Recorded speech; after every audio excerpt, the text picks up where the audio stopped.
Quit yawning, dude. Yo, I don't think yo, I don't think this podcast would be very good by starting with a yawn.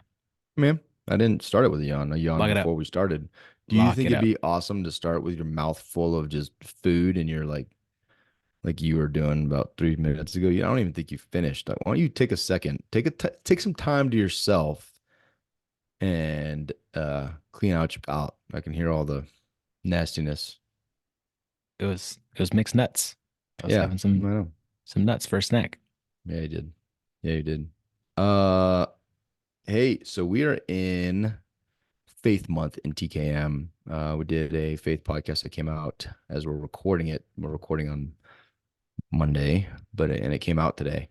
I'll tell you, man, I love this month. It's super challenging. Something that an area of my life that I seek and desire constant growth, but just challenged in so many ways. And I'll tell you, we're going to talk about a quote that that we both were exposed to differently. But I was in church. I was listening to a sermon from not this past week, but the week before, and the whole sermon was we're going through a series in my church called "I Am." And it's basically diving into all the I am statements that Jesus made, and it's awesome. And then during Easter, it overlapped Easter and some of the I am statements Jesus made about being God. And last week they were talking about how he said, "I am the way, the truth, and the life," right? And the way, the truth, and the life. And what he was one of the things he went into is it's difficult for some people. And his focus was around Thomas. Man, gets a bad rap, dude. Thomas, what do we call him in the church? Doubting Thomas. Doubting Thomas, right? Because he wanted to put his hands in the wound. I'm sorry, put his fingers in the wound. He wanted to touch the wounds of Jesus before he believed. But one of the things that the pastor was talking about, he said, it's interesting. Thomas asked some really good questions, and he was, he postulated that Thomas was a deep thinker and had some great questions, and then he said, "Man, Thomas, like once he was in, he was all in, man. He did apparently the ministry that he took to different parts of the world, and just was hugely influential. Of all the apostles, was potentially one of the most influential in spreading the word of God and achieving the commission. But it was one of the things he said. He said, "Hey, look, God is big enough to handle your doubt, right?" And that was part of doubting Thomas, right? He said, Jesus wasn't mad when Thomas was like, "Hey, I got a question. I've got doubts." He wasn't. It's not like Jesus couldn't handle it. He handled it just fine. And he said, one of the things he said about the Christian religion, the pastor said, he's like, "Hey, it's not about pressure. It's not a pressure proposal, right? It's about um it actually removes the pressure. It's about pleasure.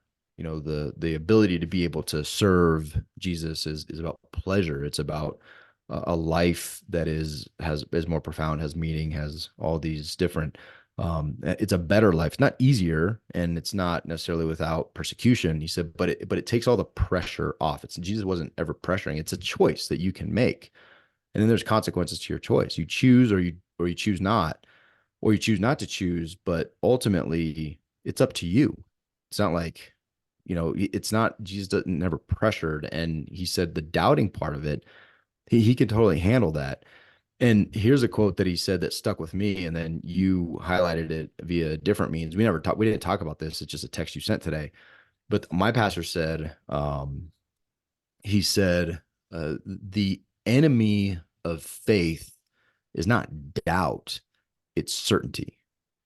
And he broke that down, and I kind of had to step back and think about that, because I'm like, okay, the enemy of faith is certainty, not doubt. And I think we mix that up.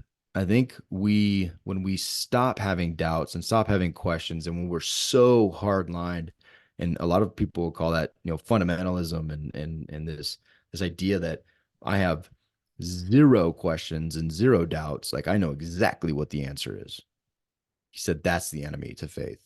And I found that fascinating, particularly as we dive into Faith Month, because I think a lot of us seek or we find comfort. We desire because we think there's comfort in no doubts. I just want to be a person who's full of faith, and that's it. Like I just don't want to doubt, right? And we actually had this conversation in the group. One of the guys said, "I know a guy, and everything he does, like he lives this life, and I know that that guy, has a 10 on his faith, on the Connect Life Circle." And I had to disagree. I'm like, that's an interesting perspective you have. If he were on this call, do you think he would rate himself as a 10? And he was like, I didn't think of it that way. I'm like, yeah, like I don't think he would. I don't know this guy. I don't know this guy from Adam. But I think all of us live in a place where we are, at least we're striving to get to a 10, but I don't think 10 is attainable in any of these areas in the Connect Life Store. That's what makes it beautiful, is that it's constant improvement.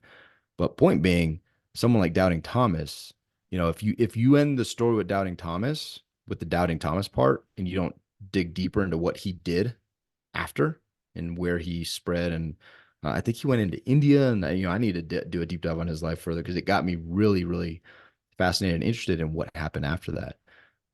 But the bottom line was they didn't stop at the doubt. The doubt was I would say the doubt was a launch pad. The doubt was a springboard that took him to another level, right? And we even talk about Paul. A lot of people like Paul. What a phenomenal example of someone who gives their life to serve Jesus, and he writes all these books, and they become part of the Bible, part of the canon of the New Testament. Well, what did Paul say about himself? Like that was fascinating to me, right? What does Paul say about himself? Like dig into that. The things that he talks about. He says, "I do the things I don't want to do." The spirit is willing, but the flesh is weak. I've got this thorn in my side that I asked Jesus to remove 3 times, and he said, "My strength is sufficient." Right? Like all these things. Like Paul was not like, if you asked him, he wasn't like, "Yeah, dude, I'm a 10. I'm living a 10." And like there's this constant idea of growth and struggle and not being at that place that we think we should be, because the spirit is strong but the flesh is weak, and or the spirit is willing but the flesh is weak. I mean, all these ideas of doubting, of not being where we want to be, but yet being used mightily. It's pretty crazy. Yeah, dude. I think a lot of us, myself included, seek to have that feeling of control, seek to have that feeling of certainty, whether that's um, in your bank account to have a certain number in your savings to know that that's your safety margin, or whether it's controlling your children to act a certain way. Um, yeah, I think that there's a big piece of that. This this quote, the opposite of faith isn't doubt, it's certainty and control. Like that's if you really think about that, that's tough to swallow, man. It's tough to swallow because I think all of us are in this place of wanting safety, comfort, um, certainty, right? I want to be certain that my savings account is going to last X number of days, months, years. I want to be certain that my retirement account is going to be able to provide the lifestyle that I want to live, and not have to work any longer. You know, there's this question of what does faith mean to you? We ask in the Kinetic Man. I'm looking at my notes right now, and I wrote down the opposite of fear. It's the belief in something bigger. It's removing self doubt. It's a push. Another man said it in our group. He said it's a push to take action without really fully understanding the results, or the outcome. And I think like we love that idea. I think we love saying that, but like, are we really doing that? Are we really having faith in whatever that is, without knowing the outcome? Are we taking action without knowing the outcome? I would say probably more than not, not so much. It's kind of a gut check. Yeah, man. And I think the beauty of it too is it's very liberating to acknowledge and really embrace that idea that the opposite of faith is not doubt. And it enables you to, like, the honest truth is it enables you to ask questions of yourself. right? That enables you to ask good questions of yourself and then to make decisions based off that. And then ultimately, those decisions lead to actions, right? As one of the members said that you highlighted, those actions. And that's what the critical part is. If your faith can drive you, if your doubt, here's what I love about doubt. Doubt typically forces you, if you desire to uh, gain clarity in whatever area of your life, doubt will typically force you into deeper research, deeper contemplation. It forces you deeper, right? It forces you um, to dig and to become more informed in order to gain that clarity or move towards the clarity that you desire and that you hope for. That is ultimately causing you to doubt. And then you end up, you inevitably, if you're going to end up in a place of more clarity. So you're going to be further along that path, whatever that looks like, whatever direction that takes you. And if anything, that builds your faith, right? It builds your faith because you get clarity, you get to see maybe where you're wrong, you get to see where you're right, you get to bolster that, you get to maybe change and reflect differently. And then at the end of the day, it drives you towards an action. Like that's the key, is to live a life of action. So what is that faith driving me to do? Well, I did a deep dive, and my faith in this God tells me that I serve a God who desires generosity. And what does that look like, dude? I'll tell you a quick story. I was in the grocery store. I've never seen this, in at least my experience in the United States. I've seen this elsewhere, but I've not seen it here. And we were in the grocery store. I was with my sweetest, most sensitive child, my middle child, and he's also my consequentially he's also my most generous. And so we're in the grocery store, and there's some ladies walking around holding kids, and you could just tell. Like I immediately was like, "Huh, interesting." And they filled up this cart, and I was kind of in a hurry. Otherwise, I would have taken a different approach from a lesson standpoint. But I was kind of in a hurry. We're trying to get home. I was cooked dinner. My other kids were at home by themselves. And what she did, she came up and she pointed to the cart. She's like, "Help me, help me." And she had the baby. And I was like, I immediately was just like, I know what this is. And because the cart had a bunch of stuff, and I was like, "Would you like me to help you buy your groceries?" And I knew Jake was there listening. I was like, Would you like me to help you buy your groceries?" And she said yes. I said, "Well," and this is where the kind of in a hurry. I was going to walk with her to the front and buy the groceries, but I knew she wasn't going to buy the groceries, right? And so ultimately, what happened is, I gave her some money. I talked with Jake about it, and then I looked for her later as we were on our way out because I saw a police officer was kind of following her, and they were gone. I was like, "Hey, I'm just curious. I'm assuming those ladies didn't buy that food, right?" And they're like, "Yeah, no." I said, so then I had a lesson with Jake. I was like, "Jake, here's the deal, dude. Like, we are obligated by our faith and what we believe as in our family in generosity. So we fulfilled a something that we desired to give to these ladies, because he was like, Dad, look how worried she is. Look how worried she is about her kids. Like he was like almost in tears. Like there's like she doesn't have food, and like it worked very well on him. I'm not Yeah. suggesting that they were well off or anything like that, but the intended reaction from was very very effective to Jake because he's such a 13-year-old. sweet boy. Yeah. He's like, I just, how's he gonna feed? How are they gonna feed? Very, very legit questions. And I didn't minimize it. But then, we had to talk through the fact that they didn't get the groceries, and then they were gone, and they had the money that we gave them.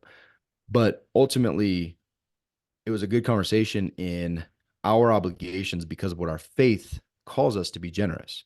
What they do with the money is what they do with the money. That's no longer our concern. And I was explaining that to him, but it also forced me in the context of Faith Month to be like, what am I going to allow myself? What are the emotions I feel in this moment? Do I have faith that God honors and blesses this small gift that we gave? And should I have any emotions of cynicism or anything besides that? I made a choice. She didn't have a gun and take my money. I made a choice. So therefore, I had to analyze why I made that choice. And it was a great lesson for me and my son. All that being said, if we don't have context for the actions that we take, with a faith that we base it in, then one, we may not take action, and two, those actions may be, they just may not have as much meaning, and you may miss an opportunity not only to enrich yourself but to enrich those that you're most trying to impart these lessons on.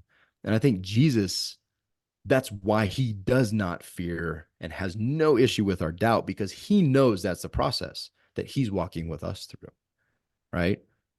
And it's a fascinating idea that doubt is actually a catalyst to deeper faith, which is a catalyst to more meaningful action, which is a catalyst to a life well lived, and ideally a catalyst to for us getting to heaven and hearing, "Job well done, my good and faithful servant." Right? Yeah, man. It makes me think there's a and I'm still, in this phase with my son, but he's very strong-willed. He has, he's gonna do it his way. He wants to do things himself. He's very independent. And that can be very challenging for me as a dad, just looking out for his safety, looking out for his well-being, trying to teach him. And we'll butt heads quite regularly. And there was a day in church quite a few months ago that I literally heard like, stop trying to control him. Stop trying to control him. And it was just a slap across the face. And I think, there's a part of us that always wants to be in control of everything. And as soon as I decided to kind of let go of some of the control, that's tight grip that I had on him, and just give him more space to try things, to explore, to make his own mistakes, to maybe get hurt, to learn the lesson on his own. Like the amount of times that we butt head has decreased over time. Um, and I think that, sometimes uh, the action is actually inaction, right? The action is stop trying to control so much. Stop trying to do everything on your own. Stop trying to be certain, right? Um, Would you call and that active passivity though? Like it's intentional, it's right? intentional, Stopping sometimes is harder than 100%. going, and it's a decision. It's Yeah. not a it's and I know exactly what you're saying. I want to make sure it's not lost. You're not choosing to do nothing. I'm sorry. You're not doing nothing. You're choosing to potentially do nothing with a specific, well thought out and desired end state. And that end state doesn't necessarily mean he conforms to something you do. It's okay. I am choosing to let you learn a lesson here. I will make sure you're safe to an extent, but I am choosing to give up control and allow you to. And there's a lesson in that, right? And I So bet it's you, not passive. It's not right. passive. Like you're very intentional with your decision, because sometimes if inaction is a decision, then it is an action in and of itself, right? It's not a do nothing passive mind state. Yeah. I bet you that God looking up from above probably doing the same thing, right? Well, dude, Like, he's a god. He could control anything. He could have any outcome he wanted, right? He yeah, doesn't need our piddly generosity. He doesn't need our money. He's yeah, God of all resources. And so, yeah, I agree with you 100%. Like I think he constantly is doing that. yeah. Like, yeah, I'm gonna make this hard on you so you can learn it this way, right? And that's what I love about the idea that the pastor said. It's never pressure. Jesus never is pressuring. Like Yeah, he's not pressuring. You make a choice, but there's a consequence. There's a consequence. You just have to be willing to accept it, right? that's right.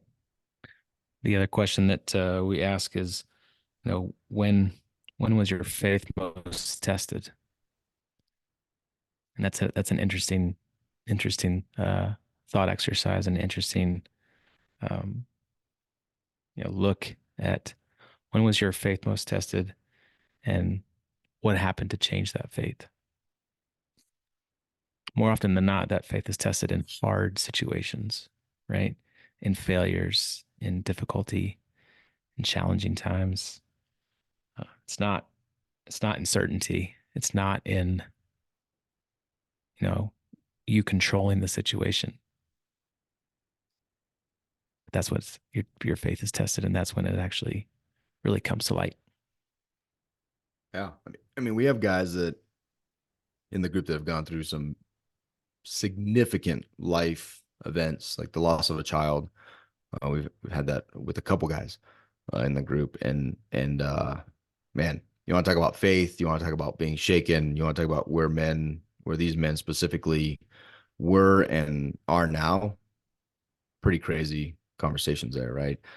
And ultimately, I think we can all identify those places or those times and really analyze them, and then especially as with the passage of time, you can look back because what's interesting, what's fascinating, both those guys that I'm thinking about, they both also said, you know, with some passage of time and seeing how things have gone, they both said, I wouldn't change anything. And you're like, ooh, Like what? ooh. Well, in the moment, I am certain that that was not how they felt, right? And they Right. said that. And so that goes to the bigger picture too of the doubt. Like my cycle has regularly been doubt this thing, have faith in an outcome. The outcome isn't necessarily what I desired or thought it would be, but there's an outcome in that situation. And then as I look back, I'm like, oh man, thank you God. Like whatever that was, like there's a benefit from it. And again, that bolsters my faith, but it also is knowing, well, the next time I have a thing, there's going to be a result, and if I'm faithful to give that to my God and believe that the outcome will be something that can be used for His glory, then it just changes the whole dynamic, right? Changes the whole dynamic. And again, I'm not talking about genie in a bottle, like, oh my gosh, this is so hard. I give it to you, God, and you give me what I want in the future. Like that's not the basis of my faith. It's knowing that whatever that is will at some point, this side of heaven or the other, will have a greater meaning to it. And that's my faith. But there's a lot of doubt in that too. But it just continually, that's what a good God we serve, is that um, he continuously shows, hey dude, I got it. I got it. I'm in control. But it in our TKM members' words, Alan Greer, it's gonna be okay. It's gonna be okay. It's gonna be It's gonna be okay. okay. Amen. Well, Amen. giddy up. I love it. I love it. So don't fear doubt. Don't fear doubt. When your faith is shaken, I think that's okay. God is not afraid of your questions. He's probably answered them a billion, zillion, gajillion times. So, there's no threat there.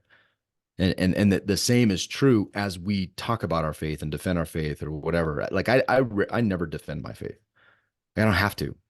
Jesus did, right?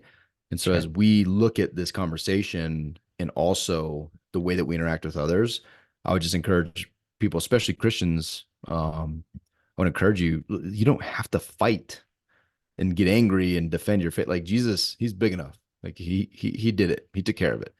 So you just live in it, be loving, and ultimately let the love drive the actions the way you treat other people. And that speaks volumes, right? That speaks volumes. Love it. Giddy up.